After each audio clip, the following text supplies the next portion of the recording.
You are watching Court TV Live. We were just taking a look back at some of the evidence presented in this case. The jury's still on recess. Joining me here at the table to discuss what we've seen, we have defense attorney Ashley McMahan and Court TV crime and justice reporter Ted Rowlands. Okay, Ted, briefly, after that body camera footage, evidence was presented in court, we saw lots of reaction from the members of the jury.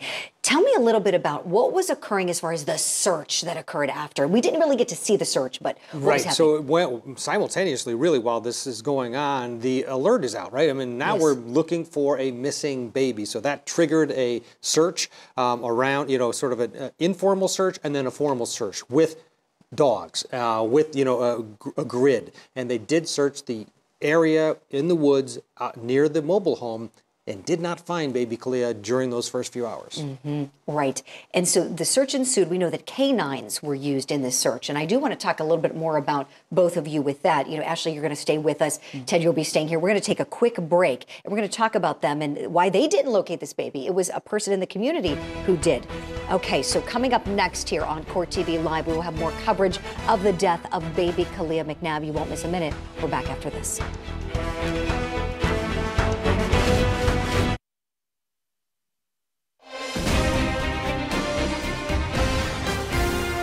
Welcome back to Court TV Live, your front row seat to justice. I'm Julie Grant. Thank you so much for being with us this afternoon. This sweet baby girl, Caliyah McNabb, was reported missing by her mother. 1 day later, little Caliyah was found buried in the woods right next to the family's home.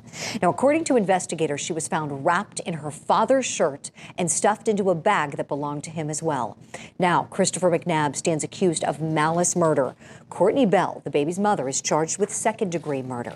Joining me here to discuss what we've seen so far in this trial, criminal defense attorney Ashley McMahan and Court TV crime and justice reporter Ted Rowlands. Thank you both for staying with us. Okay, I want to go back to the search. We saw some evidence presented on day number 1 of the trial. We heard from witness Chris Bowles. He's with the Newton County Sheriff's Office. He's a canine handler, and his canine Elvis searched the woods on October 7th, 2017 for Caliyah. And some of the testimony he said that dogs have a difficulty in detecting the scent of a baby because they're typically carried, don't leave behind skin cells, practically invisible to dogs if they're underneath blankets or heavy clothing. But, and I've done a lot of reporting on canines. They are fabulous, wonderful resources for communities. We're not talking about a far distance. Julia Janae was telling us this is about 5 minutes from this home. The baby wasn't found. Ashley, I want to go to you as a criminal defense attorney. What do you do with this? The fact that the canine did not find the baby, a person in the community did a day later. Well, as the defense attorney, I would be saying, okay, obviously little baby Caliyah must have been alive at this point. There's more evidence that something happened here other than what the prosecution is laying out that happened.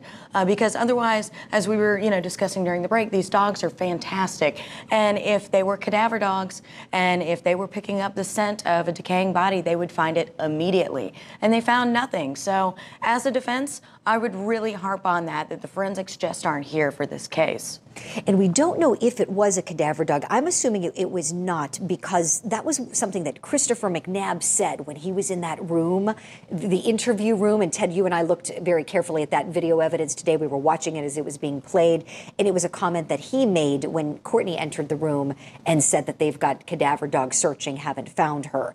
Right. Could it be that perhaps they had the wrong kind of dog? Because there are tracking dogs, trailing dogs.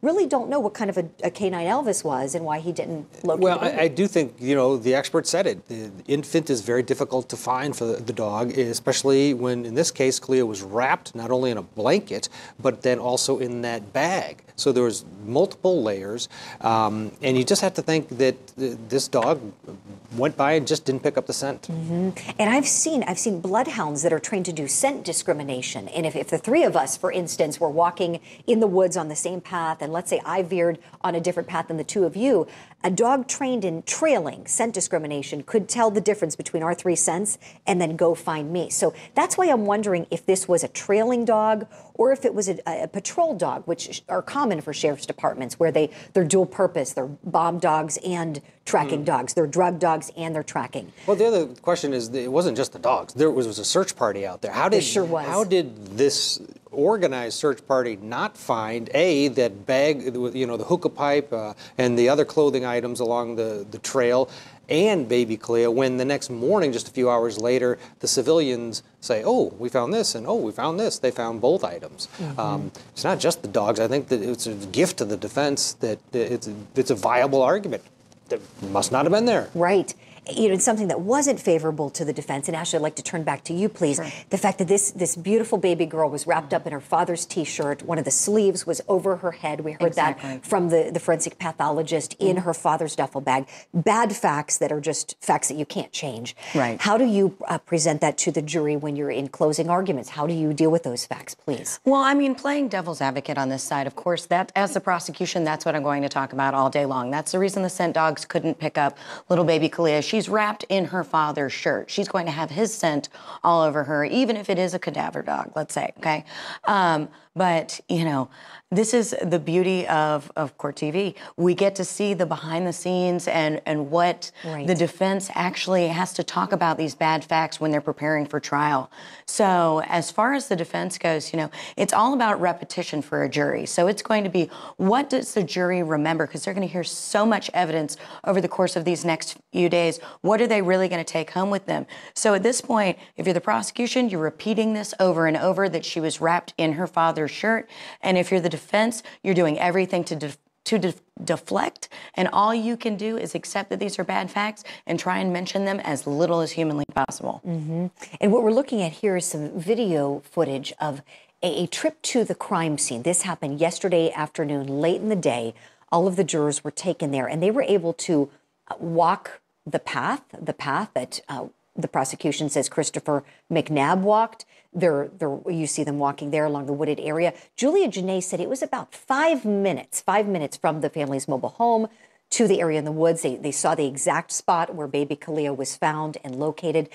Talk to us. I want to get your thoughts, please, Ashley, on what this means for both sides. This was an agreement. They agreed to allow the jury go. This was something that neither side fought about. They both wanted it to happen. It's unusual. This doesn't typically happen in cases. I agree. Your thoughts, please. So I'm really glad that the judge allowed this, because I think it allows jurors to get a real in-depth look at the information and the evidence in the case, and makes them feel more like they're part of the case. There's only so much you can glean from listening to a witness, sitting on a witness stand in a formal environment such as a courtroom, where most jurors are probably only going to maybe spend one day of their lives for a traffic ticket at best. If you can really get the jurors out there and to feel like they understand the story that's behind this, they understand where this couple is coming from the prosecution side. They're saying they want you to really feel the little girl's last moments. And I think from the defense side, of course, we won't know until the defense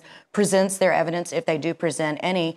The defense side may want the jury to start identifying with the parents and to understand, the panic that may be ensuing when they realize that she's missing. Sure. Yeah, and I think the Ted, prosecution could look at this trip and say, look how close the baby was found to the mobile home. Clearly, Christopher McNabb could have absolutely run up the hill and come right back. On the defense side, it's, look how close it was to the home. The dogs didn't find it the first day. Searchers didn't find it. How could that be? Right. I mean, it wasn't a big hole dug. It was just tucked underneath this log. Right. So I think it kind of works both ways. Right. They can both use it to their advantage. Yes, I completely agree. It goes both ways. Ted, something else I want to pick your brain about. Two of the witnesses we saw today presented by the state, Lauren Mackey, who's a relative of Courtney Bell, and Craig Weatherford, also a relative of both Courtney Bell and Christopher McNabb. He was the jail inmate. A lot of relatives in this case. A lot of relatives, yes. If you don't know this, these two defendants, they're lovers. They're also first cousins. And so both of these two individuals were called to the stand today. They gave some testimony that was not good for Courtney Bell. Can you recap it for us, please? Yeah, I mean, we have basically the picture being painted that Courtney Bell is more consumed with getting high on meth and or pot than marijuana than she is in finding her own child. I mean, their friend, the couple's best friend, has them staying at the house, and he's saying, "Come on, we gotta come up with some names. I mean, where's Caliyah? We'll go out and find her. Let's do this." And he describes it as they're like, "Well, okay, or we could just hang here." I mean, it just really made them both look horrible. Awful. Awful. And Ashley, how do you combat that? Let's say you're the defense attorney. What do you do? I think the only method of attack you have here is credibility. I mean, obviously, they've been spoken to. They're witnesses for the state. They've been spoken to by the prosecution. We have no idea what they were offered. I mean, nobody in this case comes out smelling like a rose. You know, everybody's got sort of a checkered past or substance abuse issues. Everyone is seemingly related. So right. The question is going to be, you know, what is their incentive for testifying for the prosecution? You know, what are they getting to say this? So you've really just got to go after credibility on every witness on this. There's just really no other options here because their testimony was so damning. Yeah. And something from Lauren Mackey, certainly damning for Christopher McNabb, was she testified to the flight, to running from that car as soon as they found out the baby was found. Very quickly, Ashley, just your thoughts. How do you combat that very bad fact? I mean, it just looks like an indication of guilt, doesn't it? You know, it does. So I think what they're going to have to do on this, and again, it's just going to be poking holes in anything that they can because the prosecution has the burden of proof in this. Correct. So what they're going to do is focus on any fact that's good for them, repetition, repetition, repetition, right. and hammer that home and say, look, they can get to 90%, they can get almost there, and that's an A in most classes. Sure. But they can't get to 100%, and that's what you need for a conviction in a criminal case in the United States. And so I think that's their only option on this one. Gotcha. Ashley McMahan, criminal defense attorney, thank you so much for your insight. Ted Rowlands, Court TV crime and justice reporter. Ted, thank you as well.